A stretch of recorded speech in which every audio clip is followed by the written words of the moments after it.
decisions by a school board should be made out of loyalty to any political party, nor should they be rubber stamps of staff recommendations. I view the job as a school board member as one which is to bring one's own expertise and independent ability to think, and to have kind of one foot in and one foot out, where you represent and hear from the community, and that includes parents, residents, teachers, staff, and then to also hear from the board. I wouldn't be afraid to ask questions and to think through the consequences of whatever approach we decided to take on a particular question. Unfortunately, I do. There was 128 votes taken last year of major action items, and they agreed unanimously 94% of the time. They could have different reasons for it, but the fact is, as a board member, sometimes you have to make tough decisions and you need to stand out of the crowd. And if it's 6-1 or 5-2 or 4-3, and they didn't do that. I wish they had, because I think everybody up here truly does care about kids.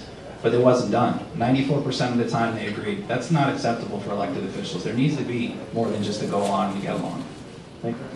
As I stated earlier, I didn't plan to run. I think I'm the only one up here who didn't plan to run. I saw a need and I stepped forward because I have teaching experience, I have coaching experience, I have experience working with budgets, I've sat on boards, I've sat on the Santa Monica Journalism Advisory Board since 1997.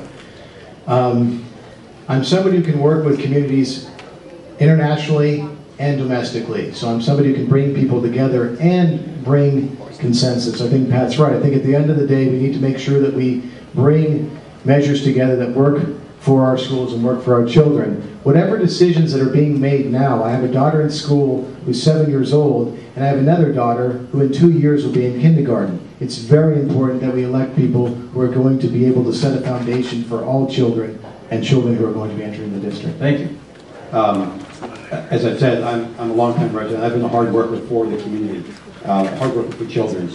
My only goal is to see that we provide access for all our students to get a good education so that they can make choices as adults. This next year, you want experienced leaders there as we select a new superintendent, as we create a budget that is stable, and as we work towards better intervention for our kids who are underachieving.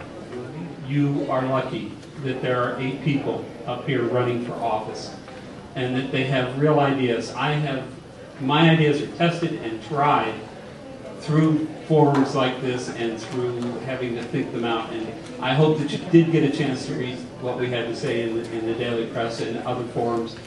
I want to talk about the achievement gap and a million other things that I'm not going to get a chance to. But I thank you all for being here, and I thank all of my candidates for making this a really tough experience. And all of you who nod at me, I love them. Thank you. Thanks, Pat, for being here. I think our community is very special. One of the things that makes our community special is that we value public education. And I've been a public education advocate since I was elected student body president at Santa Monica High School. For the past 20 years, I've worked hard to ensure that access and opportunity are hallmarks of our public education system. I'm a father. I have 2 children. One's going to start kindergarten next year. So I have a personal commitment to serving the students of the district and ensuring that future generations have the same opportunity I had in our school district. I ask for your vote. Oscar de la Torre. Thank you. Thank you. Jake, I'd just like to say thank you.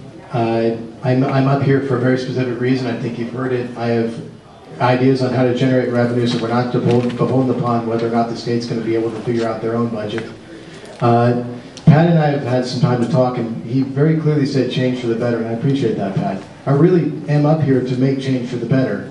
Regardless of what happens after the election, I'll be here. So if you vote for me, I really appreciate it. If you don't vote for me, I'll still be here helping education. So thank you so much. Thanks, Jake.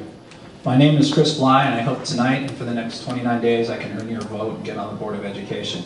The parting words I leave you with is that I've spent the last 10 years as a history and government teacher, 2 before that overseas, and the previous 8 before that in special ed, which I'm still involved in. And as a board member, what you find is I would not be someone who, unlike this year's board member, allowed a 4.5% increase in the general administration budget line. I think it's important to stand up and fight for what is right, and that's the classroom, the teachers, and the focus that belongs there. Thank you, and I hope I've earned your vote. My name is Chris Brown. The Teachers Union and SEPSM lead the 2 education groups in our community. They support me because they know that I combine local government, community, and school district experience with an understanding of the challenges we face that we've all been talking about. I'm committed to working collaboratively and strategically to expand local resources and partnerships so that we can make sure that we maintain our academic programs and our extracurricular programs that make us special, like our music programs, while also continuing to address the issues of equity. Thank you. Thank you. I want to thank the Santa Monica Daily Press again. The reason I'm running is the very reason why I care about education. I'm a product of the 60s. I would not have been here if it wasn't for the opportunity to be able to have a public education experience where I took advantage of and became a CPA and a master's in taxation. I believe in public education. I'm grounded in this community. I believe in the values of this community. I've been endorsed by 2 of the leading educational communities, SEPS and Lee, both and SMER, and with Julia Brownlee. I hope for your support and your re-election with my support and vote. Thank you. Thank you all for coming. I started this journey 3 months ago with this campaign, and as I was going through all these endorsements and forums, all the insiders and power brokers said, Nimish, you would make an excellent school board candidate, but the only problem is you don't understand the politics in our community. And I tell them, yes, I will make an excellent school board candidate because I don't care about the politics of our community. It's for the kids and the kids. Thank you. Well, I'm sorry we didn't get some more questions, but I really appreciate you guys coming out.